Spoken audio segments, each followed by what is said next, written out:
अस्सलाम वालेकुम dear second year, welcome to Merit online class. Chapter number 18 को continue करते हैं, डॉन ऑफ मॉडर्न फिजिक्स। और प्रीवियस लेक्चर में स्टूडेंट्स हमने पढ़ा था अबाउट फोटो इलेक्ट्रिक इफेक्ट। मैं कंटिन्यू कर देती हूँ कि हमारे पास जो फोटो इलेक्ट्रिक इफेक्ट होता है, जब भी हमारे पास किसी मेटल सरफेस पे सूटेबल फ्रीक्वेंसी की लाइट आके फॉल करती है, तो एज अ रिज़ल्ट क्या होता है कि वो उस मेटल सरफेस में से इलेक्ट्रॉन को इजेक्ट करती है, जिसकी वजह से हमारे पास जो है वो इलेक्ट्रिक करंट प्रोड्यूस हो जाता है। और इस पूरे प्रोसेस को हम कहते हैं फोटो इलेक्ट्रिक इफेक्ट। ठीक है। हम लोगों ने प्रीवियसली डिस्कस किया था about maximum energy of photo electrons के, जो इलेक्ट्रॉन्स इमिट हो रहे होते हैं उनकी मैक्सिमम जो काइनेटिक एनर्जी है वो कितनी होती है। इसके अलावा हमने डिस्कस किया था कि हमारे पास जो ये जो लाइट आके फॉल करती है, इसकी फ्रीक्वेंसी कितनी होनी चाहिए। एक मिनिमम फ्रीक्वेंसी हमने सेट की थी कि इस फ्रीक्वेंसी से बिलो जो है, अगर फ्रीक्वेंसी की लाइट हम यूज़ करेंगे, मतलब इस फ्रीक्वेंसी से बिलो फ्रीक्वेंसी की लाइट अगर हम यूज़ करेंगे, तो हमारे पास ये जो फोटो इलेक्ट्रॉन्स हैं ये इमिट नहीं होंगे। और उस फ्रीक्वेंसी को हमने नाम दिया था थ्रेशोल्ड फ्रीक्वेंसी का। इसके अलावा स्टूडेंट्स हमने डिस्कस किया था कि हमारे पास जो लाइट की इंटेंसिटी है उसका क्या इफेक्ट होता है फोटो इलेक्ट्रॉन्स में, मतलब ज़्यादा करंट फ्लो करने लग जाता है या फिर हमारे पास जो है वो एनर्जी ज़्यादा हो जाती है। इसके अलावा हमने देखा था कि फ्रीक्वेंसी का क्या इफेक्ट है। ये सब हम प्रीवियस लेक्चर में डिस्कस कर चुके थे। आज का जो हमारा टॉपिक है, हमारा जो नेक्स्ट इसी का सब टॉपिक है photon theory of photo electric effect.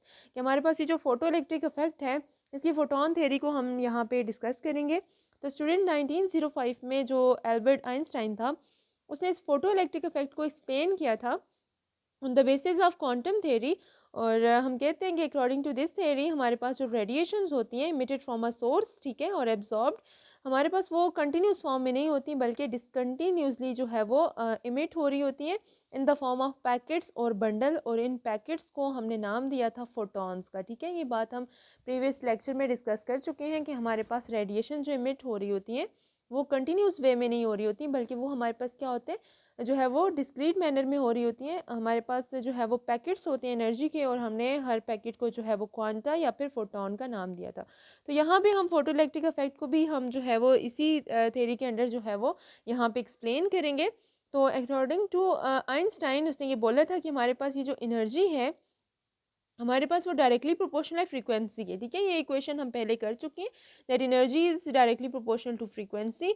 और यहाँ पे प्रोपोर्शनलिटी के साइन को हमने हटाया था, एक कांस्टेंट रिड्यूस किया था, ये एच हमारे पास कांस्टेंट था, और एच को हम बोलते हैं प्लैंक्स कांस्टेंट। ठीक है, ये हम लोग जो है ये हमारे क्वांटम थ्योरी में हम पहले डिस्कस कर चुके हैं। अब फोटो इलेक्ट्रिक इफेक्ट में कैसे हम इस क्वांटम थ्योरी को यूज़ करते हैं, यह भी हम देखते हैं कि हमारे पास स्टूडेंट्स जैसे फोटो इलेक्ट्रिक इफेक्ट को हम डिफाइन करते हैं कि किसी मेटल सरफेस के ऊपर आके लाइट फॉल करती है और इलेक्ट्रॉन्स वहाँ से इजेक्ट होते हैं।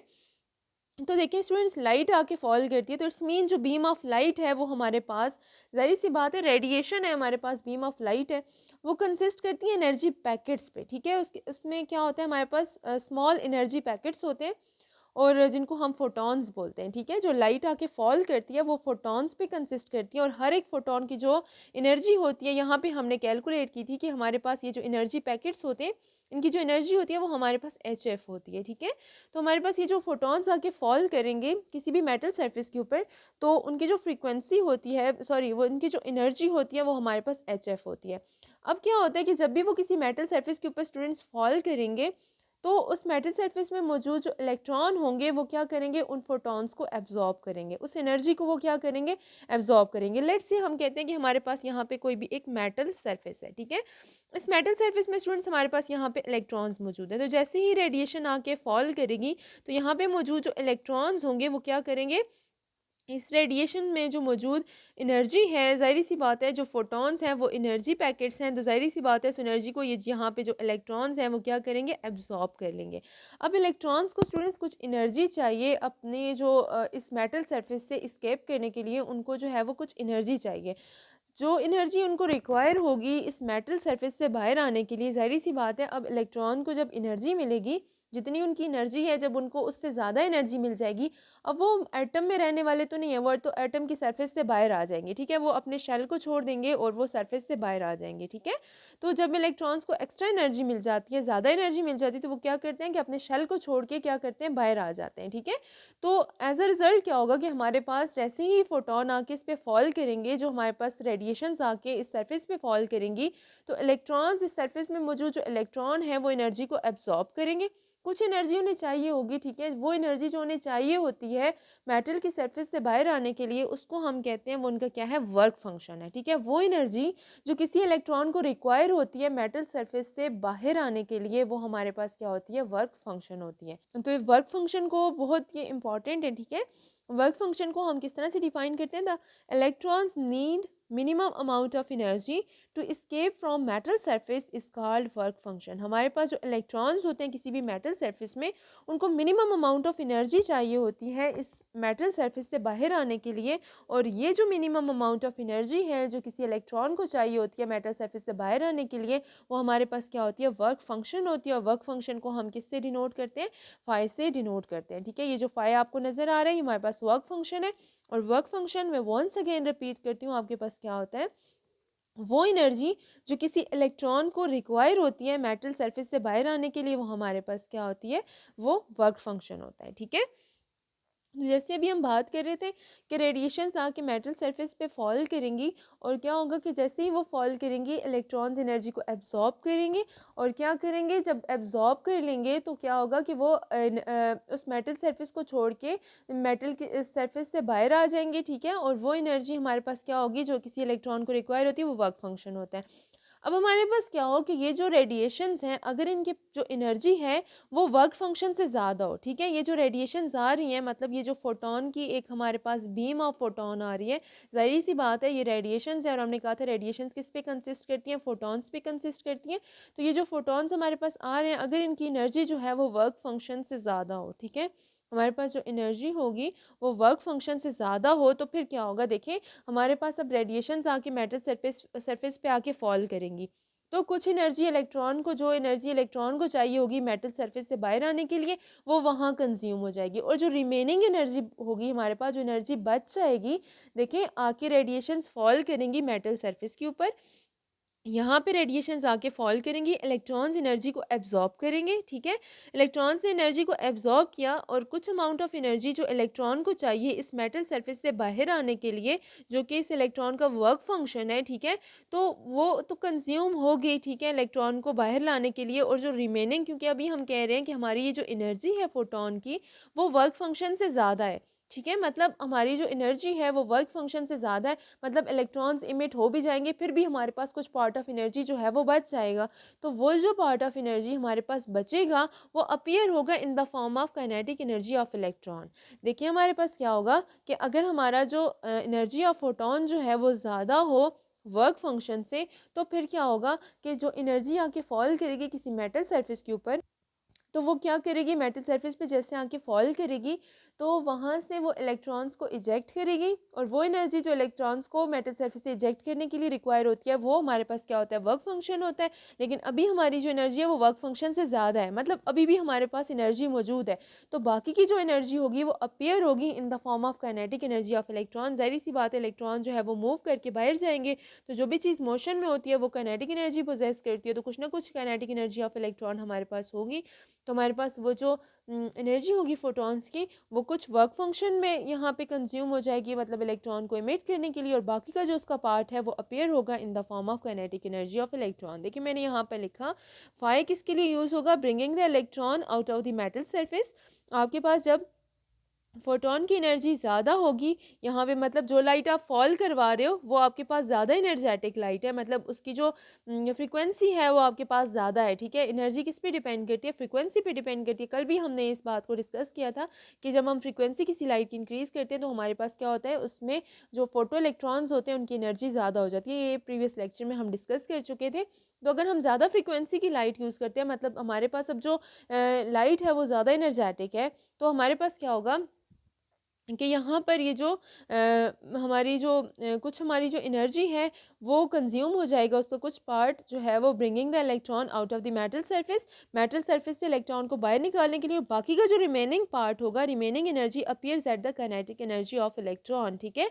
तो यहाँ पर अगर हम लिखें टोटल हमारे पास, अगर हम इस पूरी स्टेटमेंट को, ये जो यहाँ पर मैंने लिखी है और जो आपको बताई है, अगर मैं इसको लिखूँ इन द मैथमेटिकल फॉर्म, तो हम इस तरह से लिख सकते हैं कि हमारे पास ये जो टोटल एनर्जी ऑफ फोटोन है, जिसको HF का नाम दिया मैंने, वो इक्वल होती है, मतलब यहाँ से ये जो लाइट आके फॉल कर रही है इसमें मौजूद जो फोटॉन्स हैं उनकी जो एनर्जी होगी वो इक्वल होगी वर्क फंक्शन के plus kinetic energy of photo electrons. आपके पास ये जो लाइट आके फॉल करेगी इसमें आपके पास क्या होगा कि कुछ जो है वो वर्क फंक्शन में कंज्यूम हो जाएगी प्लस कुछ kinetic energy of photo electrons के लिए में हमारे पास यूज़ होगी। तो यहाँ पे हमारे पास जो टोटल जो एनर्जी ऑफ फोटोन है वो इक्वल है वर्क फंक्शन जो कि फाई है plus kinetic energy of photo electrons.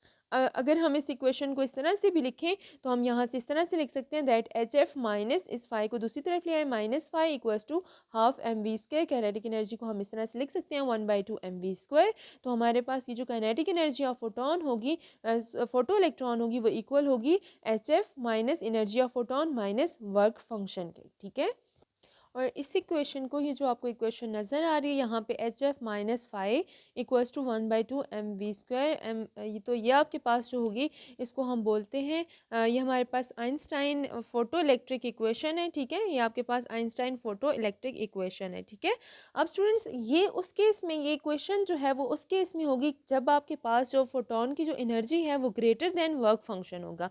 मतलब जितना इलेक्ट्रॉन का वर्क फंक्शन है उससे ज़्यादा जो आप लाइट इस पे जो इंसिडेंट लाइट है हमारे पास उसकी जो एनर्जी है वो वर्क फंक्शन से ज़्यादा होगी। ठीक है, फोटोन की एनर्जी जब वर्क फंक्शन से ज़्यादा होगी तब आपके पास ये वाली जो इक्वेशन होगी वो ये आएगी। ठीक है, जिसमें हमारे पास kinetic energy of photoelectrons होगा, वर्क फंक्शन होगा और एनर्जी ऑफ फोटोन होगा। लेकिन अगर स्टूडेंट्स अगर क्या हो कि हमारे पास ये जो लाइट फॉल कर रही है अगर हमारे पास ये जो लाइट फॉल करी है थ्रेश होल्ड फ्रीक्वेंसी की हो। ठीक है, मतलब थ्रेश होल्ड फ्रीक्वेंसी हम ये कहते हैं कि वो मिनिमम अमाउंट ऑफ एनर्जी है जो सिर्फ इलेक्ट्रॉन्स को क्या करती है मेटल सरफेस से इजेक्ट करती है। ठीक है, अब मेटल सरफेस से सिर्फ और सिर्फ इलेक्ट्रॉन्स को इजेक्ट करती है। हमने कहा था कि थ्रेश होल्ड हमारे पास वो मिनिमम फ्रीक्वेंसी है जो इलेक्ट्रॉन्स को सिर्फ मेटल सरफेस से इजेक्ट करती है, इलेक्ट्रॉन्स को यहाँ से एक्सेलरेट नहीं करती, इलेक्ट्रॉन्स यहाँ पे मोशन में नहीं आते। ठीक है, तो अगर हमारी ये जो एनर्जी हो ये हमारी जो फ्रीक्वेंसी हो वो थ्रेश होल्ड फ्रीक्वेंसी के इक्वल हो जाए। ठीक है, तो तब स्टूडेंट्स हमारे पास जो kinetic energy of photo electrons होगी वो जीरो होगी।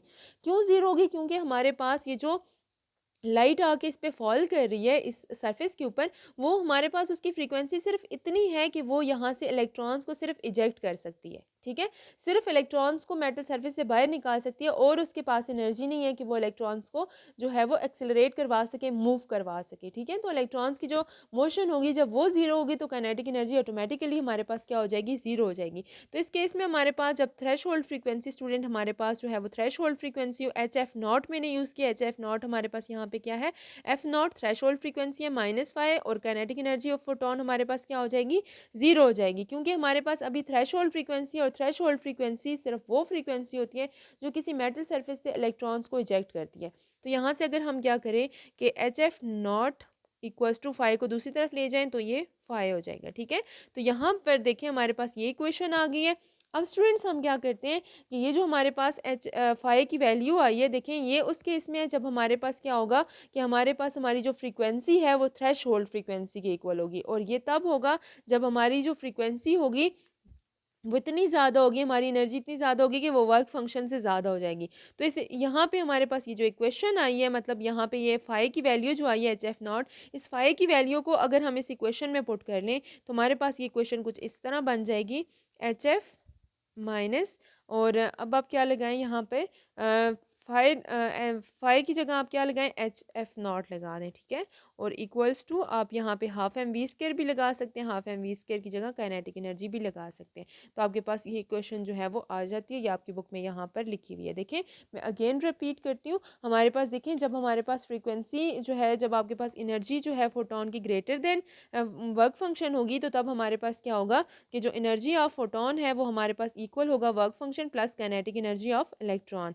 ठीक है, तो यहाँ से देखें आपके पास ये इक्वेशन हमारे पास इस तरह से आ जाती है। लेकिन अगर क्या हो कि हमारी ये जो फ्रीक्वेंसी है वो थ्रेश होल्ड फ्रीक्वेंसी के इक्वल हो, मतलब सिर्फ इतनी फ्रीक्वेंसी हो कि वो इलेक्ट्रॉन को मेटल की सरफेस से इजेक्ट करे, उन्हें एक्सेलरेट ना करवाए, मतलब थोड़ी सी हमारे पास फ्रीक्वेंसी सिर्फ इतनी सी हो कि वो मेटल सरफेस से इलेक्ट्रॉन्स को सिर्फ बाहर जो है वो सिर्फ इजेक्ट करवाए, ठीक है, इमिट करवाए। तो हमारे पास यहाँ पर हम कहते हैं कि एफ नॉट जो है वो हमारे पास थ्रेशोल्ड फ्रीक्वेंसी है, लेकिन इस केस में हमारे पास काइनेटिक एनर्जी क्या हो जाएगी, जीरो हो जाएगी। इस इक्वेशन में स्टूडेंट्स वैल्यू पुट करते हैं, एच एफ की जगह मैं क्या लगाऊंगी, एच एफ नॉट लगाऊंगी -5 उसी तरह से, लेकिन काइनेटिक एनर्जी जीरो होगी। क्यों जीरो होगी, क्योंकि फ्रीक्वेंसी क्या है, हमारे पास थ्रेशोल्ड फ्रीक्वेंसी है। तो अब बिल्कुल इसी तरह से ये क्या हो जाएगा, एच एफ इक्वल्स टू 5 को दूसरी तरफ ले जाएँ तो अब हमारे पास 5 की वैल्यू आ चुकी है। इस 5 की वैल्यू को अगर अगेन हम इस इक्वेशन में पुट करें तो हमारे पास ये आ जाता है एच एफ -5 की जगह में क्या पुट करूँगी, H F not equals to kinetic energy आ जाएगी, ठीक है। तो यही आपके पास जो है वो इक्वेशन आ जाती है आपकी बुक में भी, ठीक है। और यहाँ पर हमारा जो टॉपिक है वो कंप्लीट हो जाता है। तो यहाँ से हम लोगों ने आज जो है वो देखा कि हमारे जो photon theory of photo electric effect, कि हमारे पास जो फोटॉन्स आके मेटल सरफेस पे फॉल करते हैं, अपनी एनर्जी ट्रांसफ़र करते हैं इलेक्ट्रॉन्स को, कुछ पार्ट जो है वो एनर्जी का कंज्यूम हो जाता है इलेक्ट्रॉन को सरफेस से बाहर लाने के लिए, जो कि उसका वर्क फंक्शन होता है, और कुछ पार्ट एनर्जी का फोटोन का यूज़ होता है इन इलेक्ट्रॉन्स को जो है वो मूव करवाने के लिए, मतलब काइनेटिक एनर्जी ऑफ फोटोन में। तो ये था हमारी photon theory of photo electric effect. अभी इसी तरह से हमारे पास एग्जांपल आ जाती है, एग्जांपल 18.5 मैं स्टेटमेंट रीड करती हूँ। A sodium surface is illuminated with light of wavelength 300 nanometer. The work function for sodium is 2.46 electron volt. Find first part है the kinetic energy of ejected electrons and the cut off wavelength for sodium, ठीक है। तो first of all देखिए, given data में हमें क्या क्या given है। गिवन डेटा में हमें वेवलेंथ गिवन है, दैट इज़ 300 नैनोमीटर, और आपने जो वर्क फंक्शन आपको गिवन है, मतलब फाई की वैल्यू आपको गिवन है, दैट इज़ 2.46 इलेक्ट्रॉन वोल्ट। आपने काइनेटिक एनर्जी फाइंड आउट करनी है, जो रिजेक्टेड इलेक्ट्रॉन्स हैं वो आपने फाइंड आउट करनी है, और cut off wave length for sodium find out करनी है, ठीक है। तो इसके लिए स्टूडेंट्स हम यहाँ पे जो एनर्जी जो है फार्मूला यहाँ पे लगाएंगे। अभी आपको बताया energy equals to h f के। इस फार्मूला को पहले भी हम ड्राइव कर चुके हैं, that v is equals to f lambda, और वी को अगर रिप्लेस कर दें सी के साथ, क्योंकि हमारे पास स्पीड ऑफ लाइट जो है यहाँ पे है, तो यहाँ से अगर फ्रीक्वेंसी की वैल्यू निकालें तो हमारे पास वो क्या हो जाती है, सी बाय लैम्डा आ जाती है। तो यहाँ पे आप फ्रीक्वेंसी की जगह क्या पुट कर सकते हैं, सी बाय लैम्डा पुट कर सकते हैं, यहाँ पे मैंने निकाला है, ठीक है। तो आप यहाँ पे एच उसी तरह से एफ की जगह आप क्या लगाएंगे, सी बाय लैम्डा। तो अब आपके पास एनर्जी किसके इक्वल हो चुकी है, h c divided by lambda. H आपके पास प्लैंक्स कांस्टेंट है, और उसकी वैल्यू आपको ये है, आपको नोन है इसकी वैल्यू, ठीक है। इसको आपने याद रखना है, 6.63 मल्टीप्लाई बाई 10⁻⁻34। और सी आपके पास जो स्पीड ऑफ लाइट है उसकी वैल्यू आपके पास ये है, ठीक है।